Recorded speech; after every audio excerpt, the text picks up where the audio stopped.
तो सदस्यता अभियान का आगाज करते हुए औपचारिकता पूरी करने के साथ साथ प्रधानमंत्री नरेंद्र मोदी ने इस अभियान को लेकर कार्यकर्ताओं के बीच क्या संदेश दिया वो भी सुनाते हैं आपको। और जैसा अमित भाई ने कहा, हिंदुस्तान में एकमात्र यही दल है जो अपनी पार्टी के संविधान के अनुसार अक्षरशः लोकतांत्रिक प्रक्रियाओं को उसका पालन करते हुए अपने कार्य का विस्तार कर रहा है और जन सामान्य की आशा आकांक्षाओं पर खरा उतरने के लिए अपने आप को निरंतर योग्य बनाता रहता है।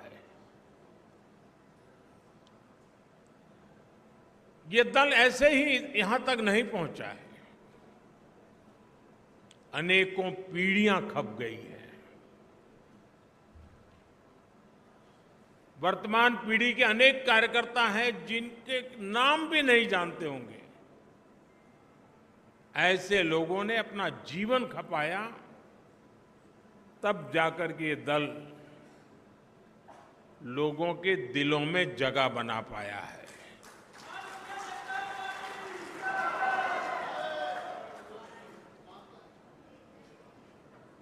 मैं जब राजनीति में नहीं था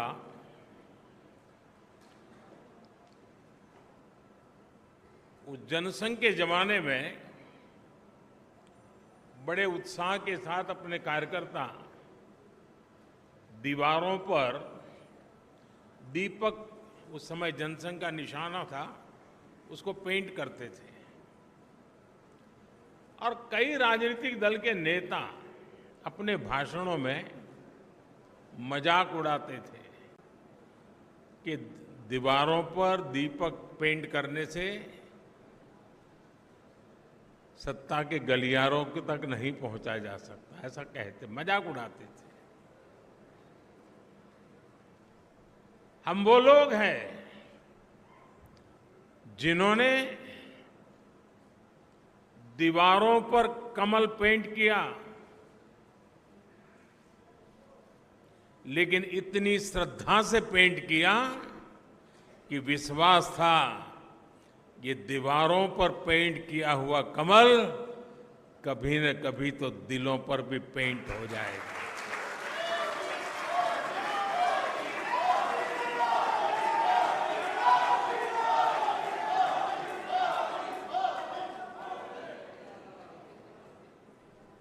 और कुछ लोग हमेशा हमारी मजाक उड़ाते रहे हैं। जब संसद में हमारे 2 सदस्य थे, तब भी इतना भद्दा मजाक हमारे लिए उड़ाया गया था। कुछ लोगों का चरित्र ही ऐसा होता है और उनको लगता है कि ऐसा करने से वो बड़े बन जाते हैं। लेकिन ऐसी सब प्रकार की आलोचनाओं को झेलते हुए जन सामान्य के कल्याण के लिए समर्पित होकर के नेशन फर्स्ट की भावना को जीते हुए हम चलते ही रहे। और पंडित दीनदयाल उपाध्याय जी ने हमें मंत्र दिया था, चरैवेति चरैवेति चरैवेति, चलते रहो। एक समय था जब जनसंघ और भाजपा के कार्यकर्ता की पहचान, और आज भी कुछ राज्यों में भारतीय जनता पार्टी उसी जीवन को जीते हैं और अपने आदर्शों के लिए जूझते हैं। हमारे कार्यकर्ताओं के लिए क्या कहा जाता था, चाहे वो जनसंघ का कार्यकर्ता हो या भाजपा का, उसका एक पैर रेल में होता है और दूसरा पैर जेल में होता है।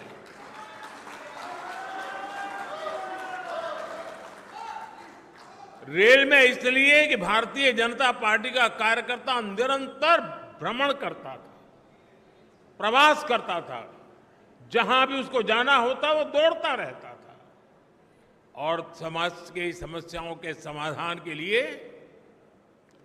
सत्ता पर बैठे हुए लोगों के सामने संघर्ष करता था और इसलिए कभी जेल तो कभी बाहर, ये उसकी स्थिति रहती थी।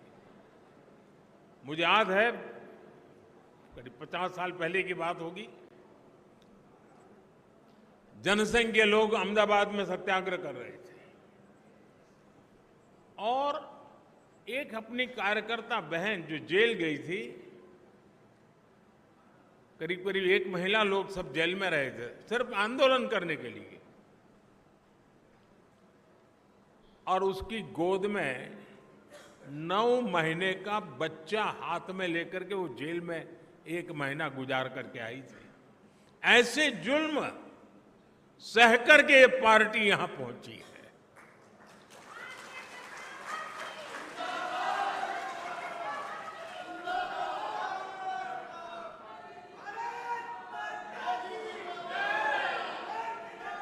और ये जुल्म करने वाले लोग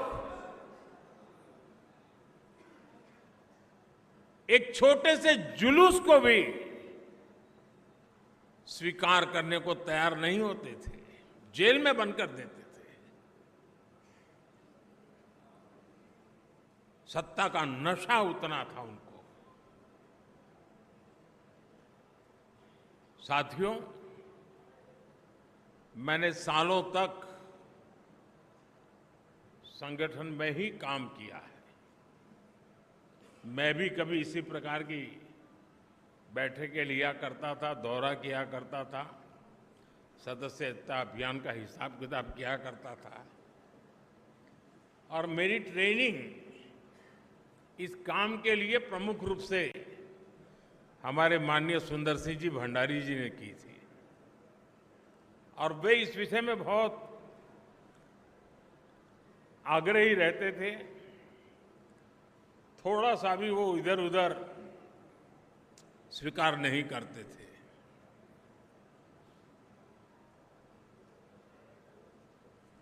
कभी कभी लोगों को ऐसा भी लगता था कि भाई एक स्ट्रक्चर बना देने से क्या होगा,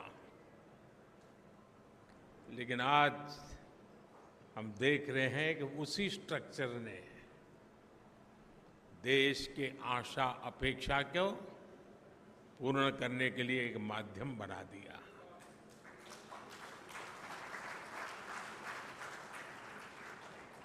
अब हम सदस्यता के लिए जाएंगे।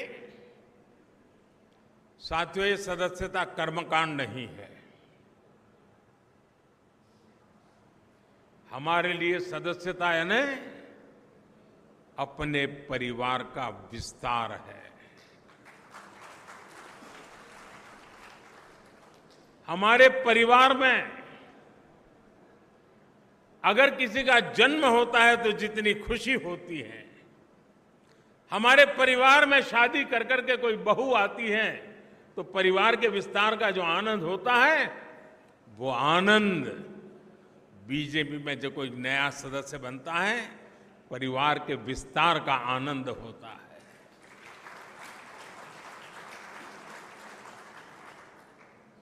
और इसलिए ये सदस्यता अभियान आंकड़ों का खेल नहीं दोस्तों।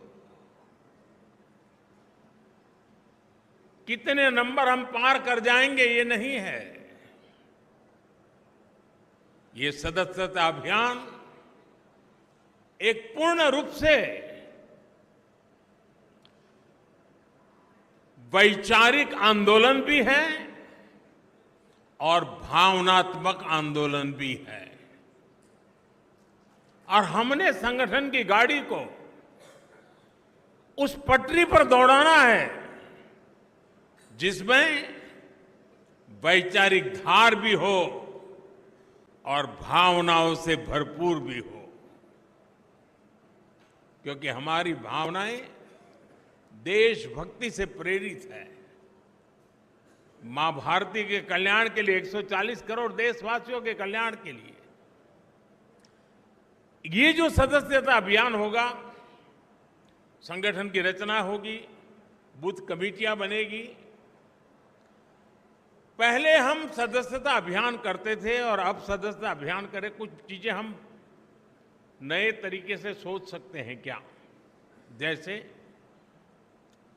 ये जो सदस्यता अभियान होगा, उसी समय जो संगठन की रचना होगी,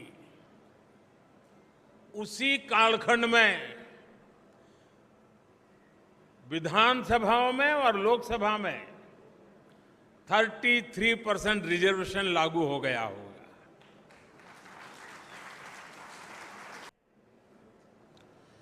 किसी समय हिंदुस्तान के आखिरी गांव के रूप में सीमावर्ती गांव जाने जाते थे और नेगेटिविटी का जन्म उस शब्दों में ही शुरू हो जाता था। हमने तय किया कि आखिरी गांव नहीं है, ये मेरे देश के पहले गांव हैं। अगर ये गांव हिंदुस्तान के सीमा के छोर पर है, अगर सूरज की पहली किरण आएगी पूरब में होगा, तो पहले उसी को स्पर्श करते हुए हम तक पहुंचेगी। वो पहला गांव है। और इसलिए हमने पूरी तरह बदला है विचार। क्या हम एक स्पेशल इकाई बनाएं? जो जो राज्य सीमावर्ती राज्य है, वे ये जो पहला गांव है, उसमें सबसे पहले मेंबरशिप का अभियान चलाएं और पूरे के पूरे गांव को भारतीय जनता पार्टी का किला बना सकते हैं। और जो सीमा के आखिरी छोर पर बैठा हुआ वो गांव, जब भारतीय जनता पार्टी का किला बनता है ना, तब वो भारत का किला अपने आप बन जाता है। तो मेरे लिए सदस्यता ये सिर्फ पार्टी का नंबर बढ़ाने के लिए नहीं, मेरी सदस्यता मेरे देश को मजबूत बनाने के लिए भी है। और इसलिए मैं उन गांवों को किला बना के छोड़ूंगा।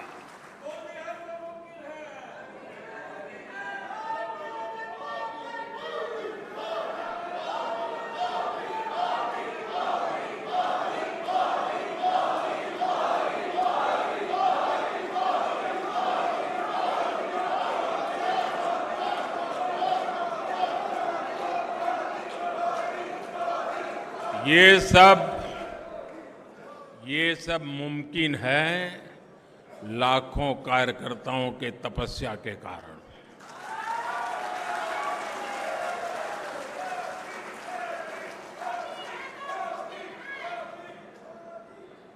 साथियों, उसी प्रकार से जहां दो राज्य की सीमाएं मिलती हैं, क्या अभी से प्लान कर सकते हैं कि उन दो राज्य की सीमा पर डेट निश्चित करके, मान लीजिए महाराष्ट्र और गुजरात की सीमाएं मिलती है, तो महाराष्ट्र के कार्यकर्ता उनकी सीमा पे आएंगे, गुजरात के कार्यकर्ता उस दिन उनकी सीमा पर जाएंगे और एक सीमा पर उनके गांव इसके गांव साथ मिलकर के मेंबरशिप बनाएंगे।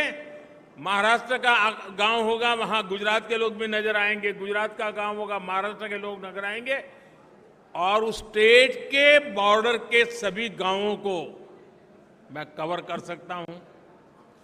जब मैं कहता हूं एक भारत श्रेष्ठ भारत, मेरे एक भारत श्रेष्ठ भारत की ये जो रेखाएं बनी हुई है नक्शे पर, मेंबरशिप के द्वारा मैं महाराष्ट्र के गांव को, गुजरात के गांव को, वहां के दिलों को जोड़ने के लिए मैं मेरा कमल खिला सकता हूं क्या? और इसलिए मैं कहता हूं साथियों, ये सदस्यता अभियान मेरे देश का सामर्थ्य बढ़ाने के लिए है। हमने हमारे ट्राइबल इलाके, मुझे याद है एक सदस्यता अभियान के समय मैं हिमाचल में, मेरा दौरा था ये नन्ना जी के इलाके में, और मैं पहाड़ी क्षेत्रों में जाना चाहता था। एक पोलिंग बूथ पर जाने में मेरा एक दिन लगता था, पहाड़ों पे चढ़ना पड़ता था और वहां जाकर के 20-22 लोगों की मीटिंग करके मैं नीचे उतरता था। पूरा दिन मेरा चला जाता था, लेकिन मुझे आनंद होता था कि वहां कोई तो होता था जो पूछता था कि साहब ठंड बहुत है, पहले चाय पी लीजिए।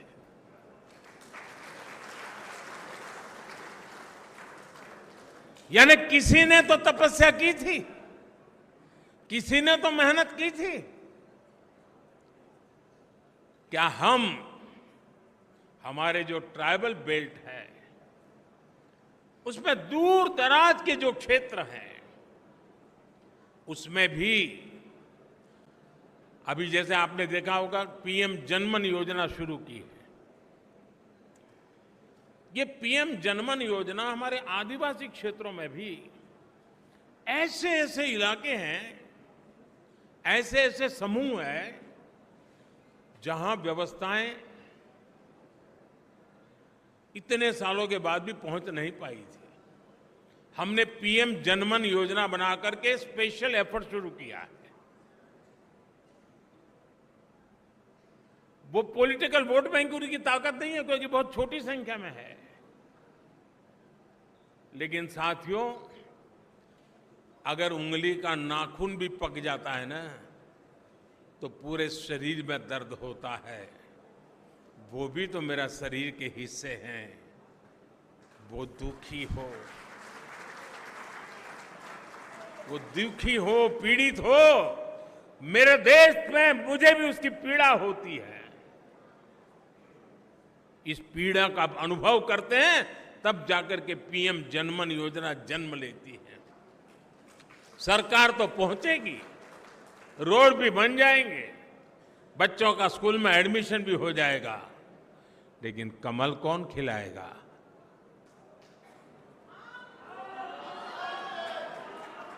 कौन खिलाएगा?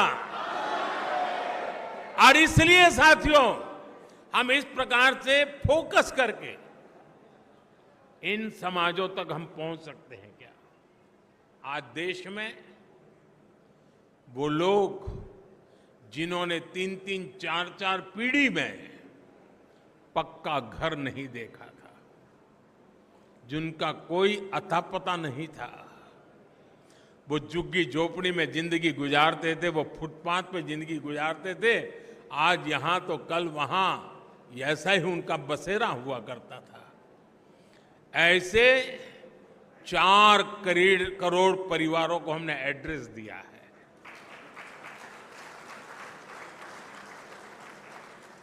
और जब जिंदगी में घर का पता तय हो जाता है ना तो मंजिल का पता भी अपने आप बनने लग जाता है।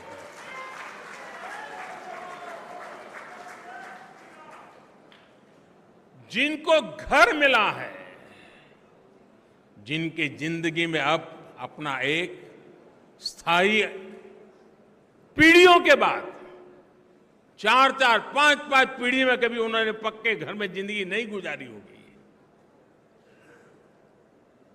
क्या ये मौका नहीं है दोस्तों उनके पास जाने का? लिस्ट लेकर के उनके पास जाना चाहिए कि नहीं जाना चाहिए? क्या उसको नहीं लगना चाहिए कि जिस कमल ने मेरे घर की दीवारें बनाई हैं उस कमल को मैं अब दिल के अंदर जगह दे दूं? ये भाव उसके अंदर पैदा नहीं हो सकता है? और इसलिए मैंने कहा कि हमारे लिए ये हमारा जो परिवार का विस्तार है, वो विस्तार अपने आप को फैलाने का है ऐसा नहीं है, अनेक लोगों को अपने आप में समाने का है, हमारे भीतर समाहित करना है, हमारे सुख दुख का साथी बनाना है। और तब जाकर के एक ऐसा भाजपा परिवार पूरे देश में निर्माण होता है जो राष्ट्र के सपनों को पूरा करने के लिए एक कैटलिक एजेंट के रूप में बहुत बड़ी सेवा कर सकता है। और इसलिए साथियों इस सदस्यता अभियान को एक पवित्र कार्य मान करके हमने करना चाहिए। और जब कोई व्यक्ति सदस्य बनता है ना, जैसे कोई नया बच्चा स्कूल जाता है तो माँ बाप कैसा माहौल बनाते हैं, तिलक करेंगे, मिठाई खिलाएंगे, अच्छे कपड़े पहनाएंगे, उसी भाव से सदस्य बनना चाहिए। और मुझे अच्छा लगा आज मुझे इस वातावरण में सदस्य बनने का मौका मिला। उत्सव के वातावरण में मैं सदस्य बन रहा हूं।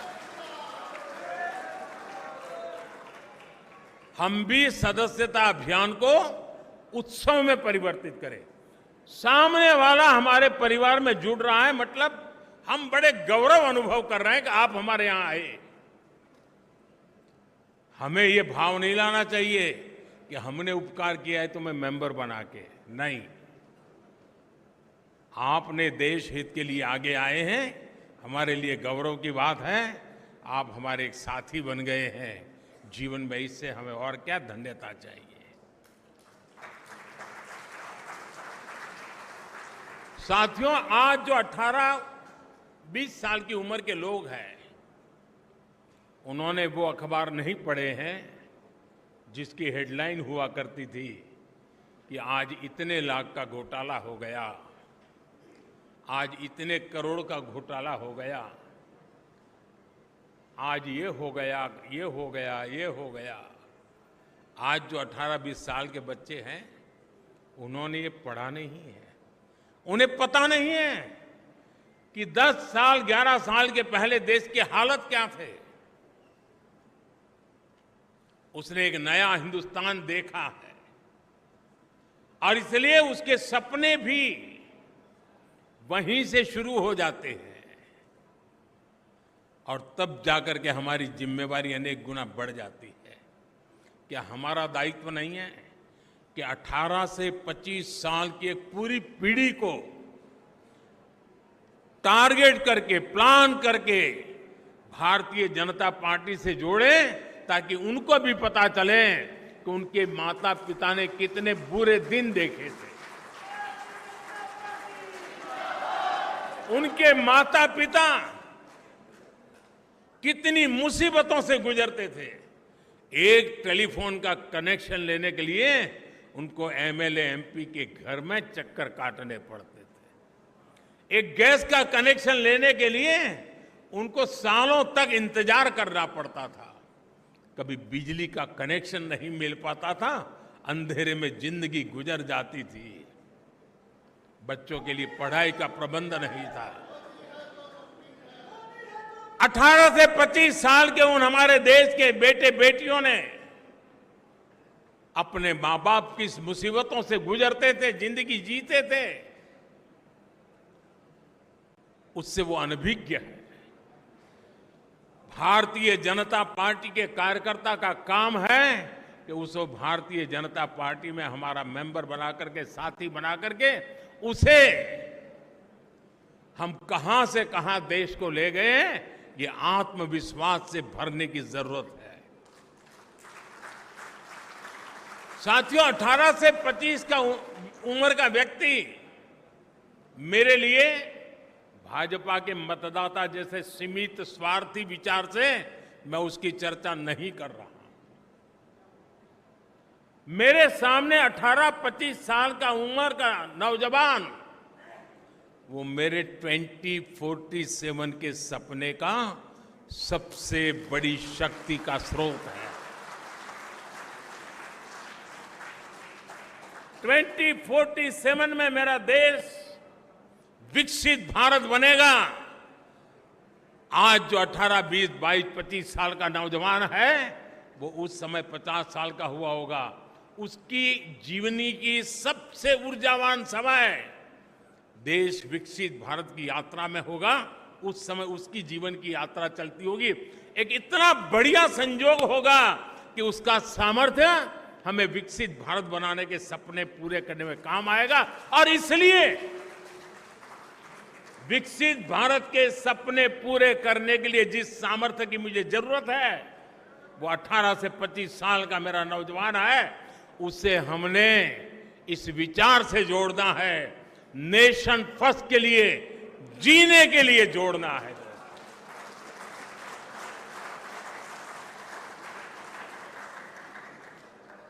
हम सिर्फ चुनावी मशीन नहीं है,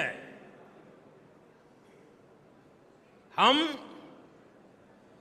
वो खाद पानी है जो देशवासियों को सपनों को हम सींचा करते हैं। हम वो खाद पानी हैं जो अपने आप को खपा करके देश के सपनों को, संकल्प और संकल्प को सिद्धि तक ले जाने की यात्रा में अपने आप को डुबो देते हैं जी। और इसलिए भारतीय जनता पार्टी का कार्यकर्ता चुनाव, कुछ लोगों ने कह दिया है मशीन, ये तो चुनावी मशीन है भाजपा के पास। इससे बड़ा भाजपा का कोई अपमान नहीं हो सकता है। अरे चुनाव जीतना ये तो मेरी पार्टी के कार्यकर्ताओं के निरंतर पुरुषार्थ और प्रयास के परिणाम एक बाय प्रोडक्ट है।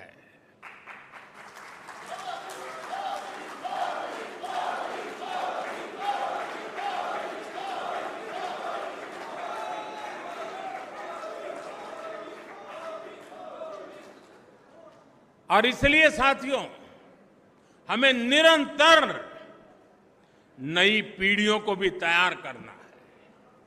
और एक बात मान के चलिए, जो ये सोचता है कोई आएगा तो मेरा क्या होगा, वो मान के चल रहे हैं कोई आएगा तो नहीं, लेकिन तुम जहां हो वहां से कहीं ऊपर जा नहीं सकते हो। जैसे जैसे नीचे तुम नए लोगों को लाते जाओगे, वैसे वैसे तुम ऊपर चले जाओगे। ऊपर जाने का तरीका यही है कि नीचे जितनी मजबूती देते हैं उतना ऊपर जाने की गारंटी पक्की हो जाती है। कुछ लोगों की मानसिकता रहती है कि अरे यार आया गया तो मेरा क्या होगा। वो आएगा तो आपकी मजबूती बढ़ेगी, आपकी इज्जत बढ़ेगी और आपके द्वारा इच्छित कामों को परिणाम लेने में वो आपका साथी बनकर के काम करेगा। साथियों, लोकतांत्रिक मूल्यों को जीने वाली हमारी पार्टी है। हम व्यवस्था में भी लोकतंत्र को स्वीकार करते हैं, हम विचार में भी लोकतंत्र को स्वीकार करते हैं, हम संस्कार में भी लोकतंत्र को स्वीकार करते हैं।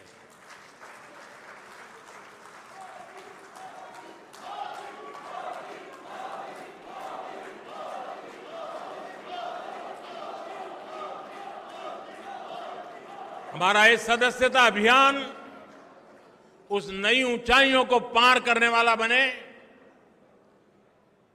समाज के अधिकतम लोग के, मैं तो शुरू यही चाहूंगा आप अपने इलाके में कि जिस पोलिंग बूथ में सी ग्रेड का पोलिंग बूथ मानते हैं ना, सदस्यता अभियान वहीं से शुरू करो। जिसे आप पिछले 2-3 चुनाव में जिसको सी ग्रेड का पोलिंग बूथ मानते हैं, जहां पर आपको मिनिमम वोट मिले हैं, सदस्यता अभियान वहीं शुरू करना चाहिए। दोस्तों, चुनौती को चुनौती देना ये तो भारतीय जनता पार्टी की रगों में है।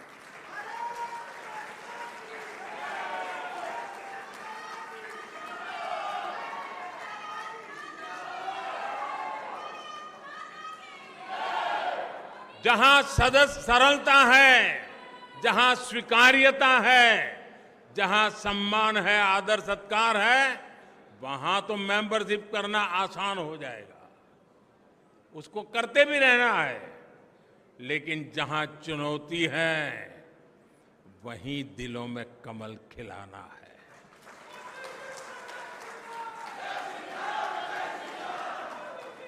और हमारी कसौटी इसी में है साथियों।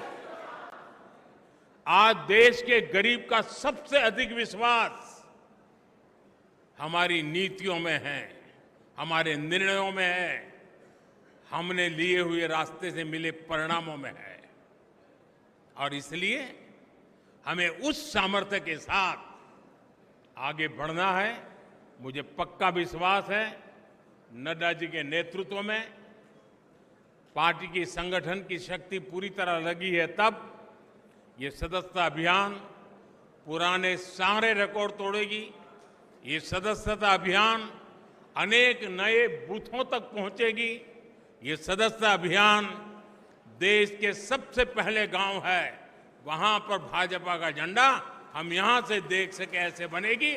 इसी एक अपेक्षा के साथ आप सबको मेरी बहुत बहुत शुभकामनाएं। भारत माता की, भारत माता की, भारत माता की, भारत माता की, वंदे।